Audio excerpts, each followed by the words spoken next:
अस्सलाम वालेकुम स्टूडेंट्स, आज हमारे पास 9th क्लास की फिजिक्स का लेक्चर नंबर 37 स्टार्ट हो रहा है। पिछले लेक्चर के अंदर बेसिकली हमने इस टॉपिक को स्टार्ट कर लिया था रेजोल्यूशन ऑफ फोर्सेस का, लेकिन मैंने बताया था कि रेजोल्यूशन ऑफ फोर्सेस के सिंगल टॉपिक के अंदर दो टॉपिक्स शामिल हैं। एक टॉपिक के अंदर हमने फोर्स को उसके कंपोनेंट्स में तोड़ा था, जिसे हमने रेजोल्यूशन ऑफ फोर्सेस का नाम दे दिया था। बट उसी की एक सब हेडिंग के अंदर एक और टॉपिक आ रहा है कि अगर आपके पास कंपोनेंट्स मौजूद हो तो क्या वापस आप फोर्स बना सकते हैं या नहीं। तो बेसिकली जो हमने पीछे टॉपिक पढ़ा था उस टॉपिक का रिवर्स अमल जो है वो बेसिकली आज का टॉपिक है। पिछले टॉपिक में हमारे पास फोर्स गिवन थी, हमने कंपोनेंट्स निकाले थे। आज के लेक्चर में हमारे पास कंपोनेंट्स गिवन है, हमने फोर्स निकाल ली।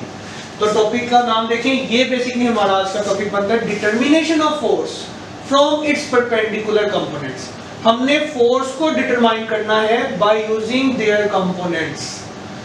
तो वो कहते हैं since a force can be resolve into its perpendicular components, जैसा कि फोर्स को हम जान चुके हैं कि उसके परपेंडिकुलर कंपोनेंट्स में तोड़ा जा सकता है, its reverse is to determine the force knowing its perpendicular components.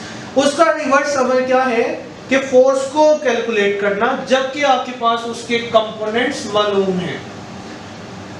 अब एक्सप्लेनेशन में क्या आती है बात, कंसीडर दैट fx, यहां से बेसिकली आपकी ये तो इस ओवरव्यू था, यहां से हमारे पास इस टॉपिक की एक्सप्लेनेशन शुरू हो रही है, जिसके अकॉर्डिंगली हमने इसको सोल्व कर लिया। तो एक्सप्लेनेशन यहां से स्टार्ट हो रही है। Consider that fx and fy are perpendicular components of force F। हमने कंसीडर कर लिया कि फोर्स F के जो वो दो परपेंडिकुलर कंपोनेंट्स हैं वो एक fx और एक fy है। These components are represented by line OP and PR, where OR is the resultant force F। तो ये फिगर हमारे पास मौजूद है। इस फिगर के मुताबिक OP और PR दो परपेंडिकुलर कंपोनेंट्स हैं, एक Fx और एक Fy। ये गिवन थे, जबकि हमारे पास OR क्या शो कर रहा है, रिजल्टेंट को, मतलब एक्चुअल फोर्स को। फिगर आपको मैं समझा चुका हूं, figure same to same copy paste है पिछले वाले टॉपिक की तरह ही। ये हमारे पास परपेंडिकुलर कंपोनेंट्स आ गए, परपेंडिकुलर कंपोनेंट्स के दरमियान एंगल 90 बन रहा है, जबकि इनका रिजल्टेंट जो है वो फोर्स F है OR, और वो x एक्सिस के साथ एंगल थीटा बना रही है। यहाँ पे मैं मेंशन कर दूं, ये x एक्सिस है और ये हमारे पास y एक्सिस है। By head to tail rule, जिस तरह हमने लास्ट लेक्चर में किया था, by head to tail rule हम लिख सकते हैं कि जो OR है वो रिजल्टेंट है OP प्लस PR का।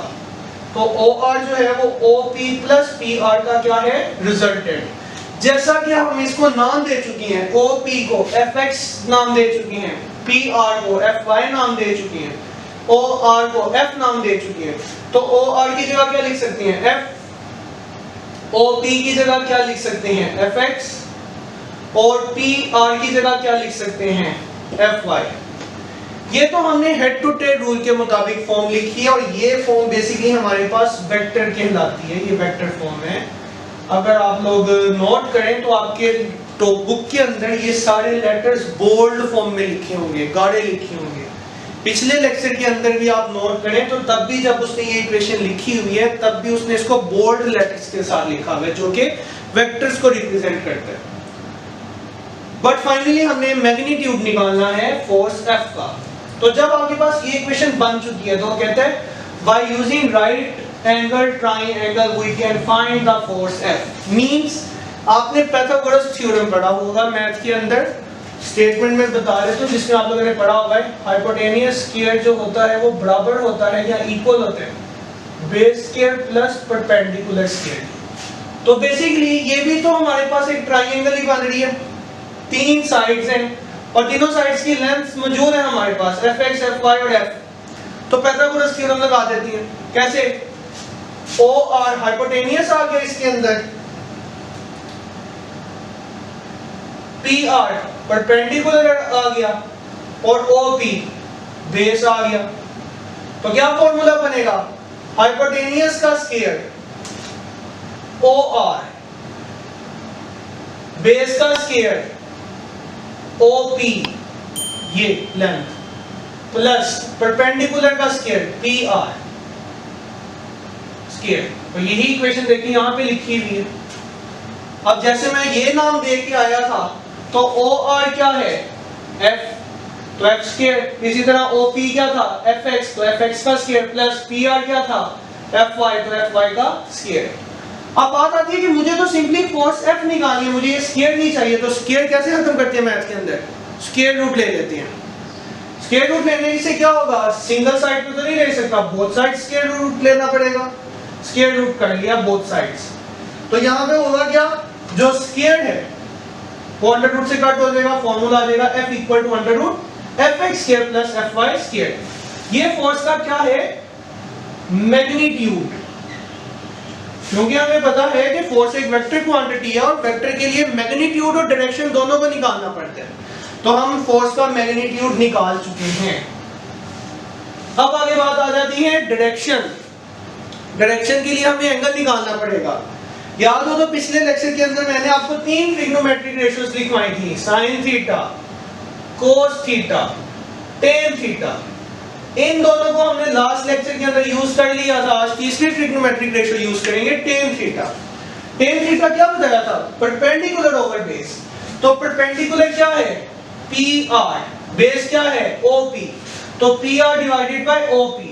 अब PR को क्या लिख सकता हूं FY और OP को क्या लिख सकता हूं FX, तो FY ओवर FX। थीटा निकालना है, थीटा इधर ही रहने दिया, टेन दूसरी साइड पे जाएगा तो क्या बन जाएगा टेन इनवर्स। तो फॉर्मूला आएगा theta equal to tan inverse FY over FX। ये फॉर्मूला बेसिकली क्या है हमारे पास, डायरेक्शन को बताता है, फोर्स की डायरेक्शन क्या होगी। तो बेसिकली हमने क्या कैलकुलेट करना था, फोर्स को कैलकुलेट करना था। फोर्स एक वेक्टर है तो हमें मैग्नीट्यूड और डायरेक्शन दोनों की बात करनी थी, और देखिए हम रिजल्ट में मैग्नीट्यूड और डायरेक्शन निकाल रहे हैं। तो ये हमारे पास आज का लेक्चर था। अगेन जिस तरह हमने पिछले लेक्चर को कहा कि ये लॉन्ग पार्ट बनता है, ये भी हमारे पास इस चैप्टर का लॉन्ग पार्ट बनता है और इम्पोर्टेंट है, इसको आपने अच्छे तरीके से याद करना है। इसीलिए मैं सारे पॉइंट्स आपको खुद लिख के दिखा रहा हूँ, आपने इसी ऑर्डर के अंदर पेपर में भी इसको अटेम्प्ट करना है। इसी के साथ हम अपने आज के लेक्चर को एंड करते हैं। अपना ख्याल रखिएगा, खुदा हाफिज।